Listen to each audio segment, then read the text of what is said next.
جیسے اب اس کا یہاں رکنا بے معنی ہو اور جلد سے جلد وہ ایشو کے پاس جانا چاہتا ہو۔ اس کے چہرے پر خوشی کا ہر رنگ واضح تھا، بہت خوش ہو، اور ہم نے اس کے چہرے پر امڑتی رونق دیکھتے دھیمے لہجے میں پوچھ بیٹھی تھی، ہاں بہت خوش ہوں، اتنا کہ شاید لفظوں میں نہ بیان کر سکوں، اتنا خوش یوں کہ جیسے مجھے نئی زندگی ملی ہو۔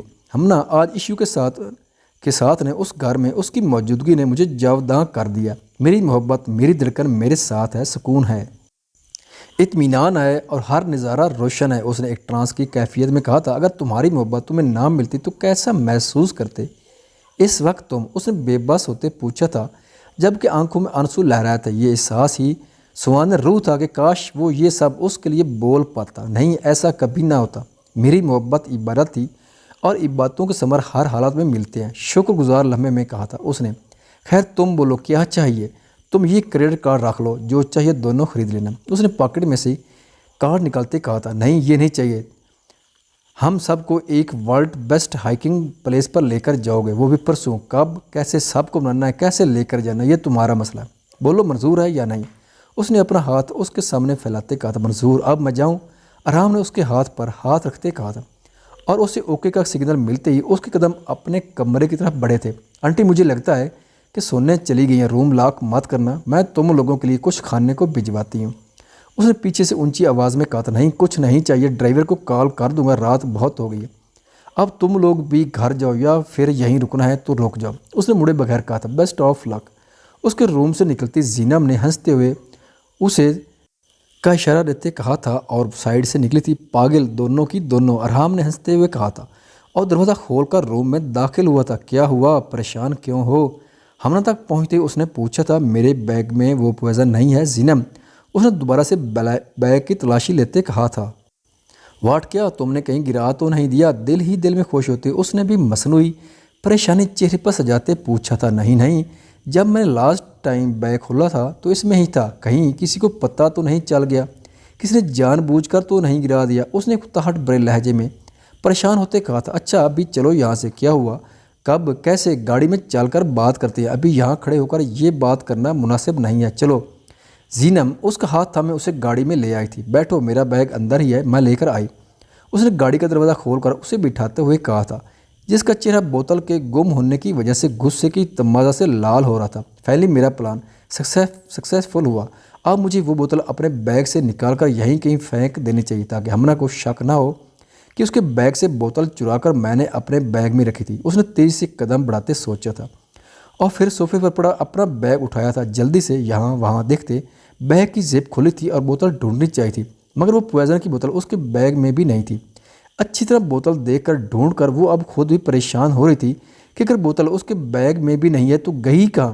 اب اسے بھی اچھی خاصی پریشانی لاگ گئی تھی۔ اسی سوچ میں وہ اپنا بیگ تھامے گاڑی تک پہنچی تھی اور گاڑی میں بیٹھ کر گاڑی سٹارٹ کی تھی۔ سب میری غلطی ہے، مجھے اس بوتل کو اپنے ہاتھ میں ہی رکھنا چاہیے تھا، سارا کا سارا پلان برباد ہو گیا۔ اس اشال کی قسمت کیوں اتنی اچھی، ہر دفعہ یہ بچ جاتی ہے، ہر دفعہ۔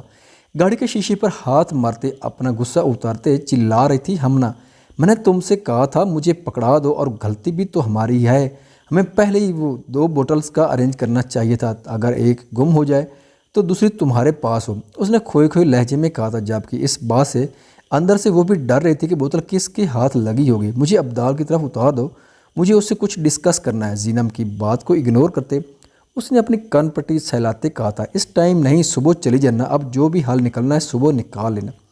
زینب نے سجیشن دی تھی، پلیز زینب، لیکچر نہیں چاہیے، بولا نا، ڈراپ کر دو، میری فکر مت کرو، میں خود ہی آ جاؤں گی، اب گاڑی تیز چلاؤ، چیخ کر کہا تھا اس نے، جس پر جواباً وہ صرف نفی میں سر ہلا گئی تھی۔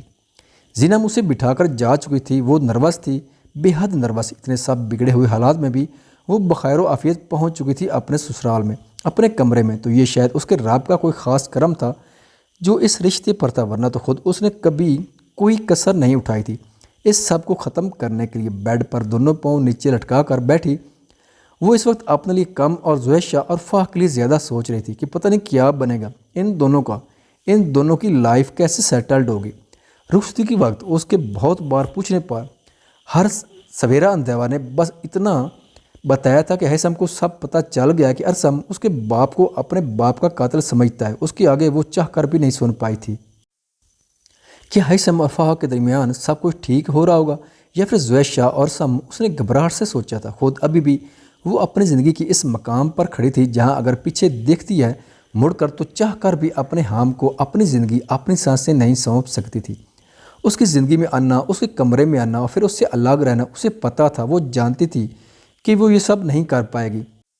وہ اس کی محبت تھی، مگر اس کو محبت کے ساتھ ساتھ جو رسوائیاں ملی تھیں، وہ ان رسوائیوں کا بوجھ اور بے اعتباری کا بوجھ کیسے برداشت کرے گی؟ نہیں، ابھی نہیں، ابھی مجھے دونوں راستوں میں سے ایک راستہ چننا ہے۔ سب سے پہلے مجھے اپنے اور ارحام کے رشتے میں سے اس رومان کی پھانس نکال کر پھینکنی ہے اور پھر اپنی خود سپردگی حام کو کرنی ہے۔ اس سے پہلے میں یہ سب نہیں کروں گی۔ اس نے سوچتے ہوئے دل میں مصمم ارادہ کیا تھا۔ ہے کدھر گم ہو؟ وہ ابھی اپنے دماغ کی گہری سوچوں میں الجھی ہوئی تھی جب وہ دروازہ بند کرتا دبے قدموں اندر آیا تھا اور پھر اس کے سامنے آتے چٹکی بجاتے کہا تھا، کہیں نہیں وہ زینب، سب چلے گئے ہیں اس وقت، بس اپنی بات کرو، ٹھیک تو ہو؟ اس نے اس کے سامنے آتے اس کا ہاتھ تھامتے اس کے ساتھ بیٹھتے کہا تھا، ہاں وہ بس تھکاوٹ ہے شاید، میں ٹھیک ہوں بس۔ اس کے ہاتھ سے اپنا ہاتھ واپس کھینچتے اس نے لڑکھڑاتے لہجے میں کہا تھا۔ وہ اس کا ہاتھ کھینچتا اس کا انکمفرٹیبل ہونا محسوس کر چکا تھا۔ تم خوش ہو؟ اس سے نظریں ہٹائے بغیر پوچھا تھا۔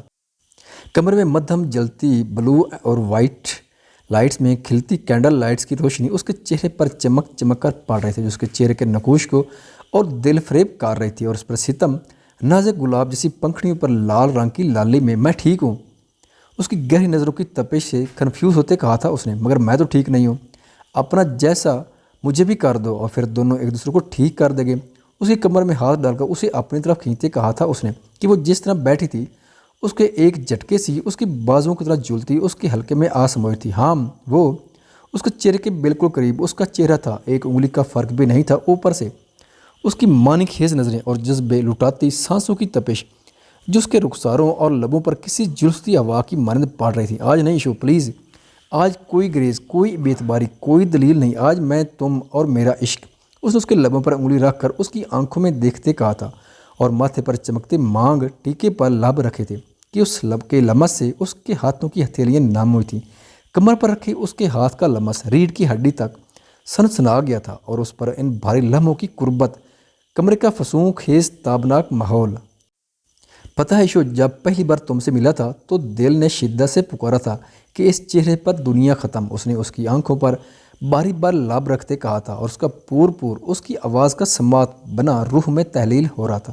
ان سانسوں پر زندگی ختم۔ اس نے اب کی بار اس کی ناک سے ناک جوڑ کر اس کی سانسیں انہیل کی تھی۔ ہاں مجھے کچھ ٹائم۔ اس کی بڑھتی جسارتوں پر، جان لیوا قربت پر کامتے لفظوں سے بس اتنا ہی بول پائی تھی کہ اس نے ایک لمحے کی تاخیر کیے بغیر دوسرا ہاتھ اس کی گردن میں ڈال کر اس کے بالوں میں انگلیاں پھنسائی تھیں اور اس کے لبوں پر جھک کر اسے فرار کا کوئی بھی موقع دیے بغیر اپنے روح کو قطرہ قطرہ سیراب کرنے لگا تھا۔ اور وہ جو اس کی سانسوں میں سانسیں لینے کی بے جان کوشش کر رہی تھی، اس کے کاندھے پر دونوں ہاتھ رکھے اس کے شدت بھرے لمحے سے بس ختم ہونے کی تھی۔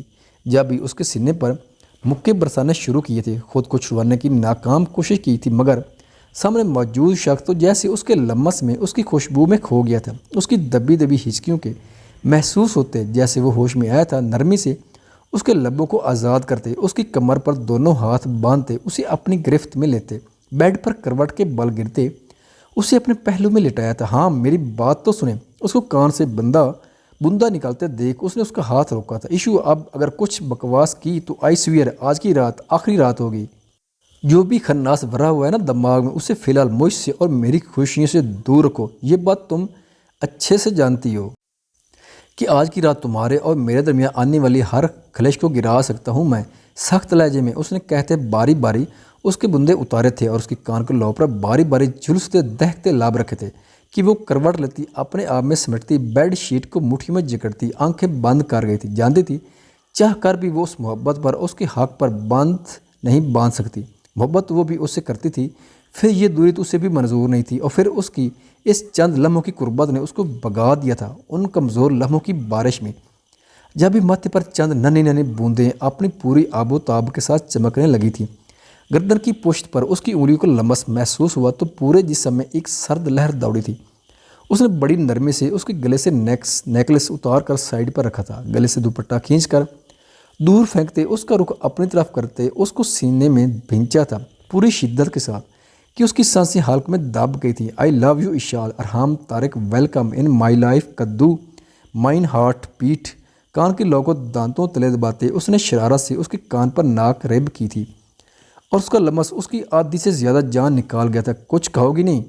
اس کو بیڈ پر لٹاتے، اس کی گردن میں منہ چھپاتے، جا بجا بھیگے لمس چھوڑتے اس نے کہا تھا ہاں۔ اس سے پہلے وہ مزید کچھ کہتی، ایک بار پھر اس کے ہلتے لبوں کو فوکس میں لیتے، اس کے لبوں پر جھکتے، ہاتھ بڑھا کر لائٹ آف کرتے۔ وہ اس کے پورے وجود کو اپنے دسترس میں لے چکا تھا اور اس پر اپنی محبت کی بارش برسانے لگا تھا۔ کاندھوں سے سرکتی شرٹ اور جا بجا محبت بھرے لمسوں سے بھیگتی وہ بھی اس کی محبت میں پاکیزہ ہوتی، امر ہوتی، سب کچھ بھولتی، اس کی رنگت میں رنگنے لگی تھی، ڈھلنے لگی تھی۔ محبت کو محبت مل گئی تھی تو کمزور غلط فہمیاں، دوریاں چاہ کر بھی دو دلوں کی دوری کا باعث نہیں بن سکی تھی، اور پھر امر محبت کی منزل نے دونوں کو بگا کر امر کر دیا تھا۔ لائک کریں، کمنٹ کریں اور شیئر لازم کریں۔ خوش رہیں، سلامت رہیں، آمین۔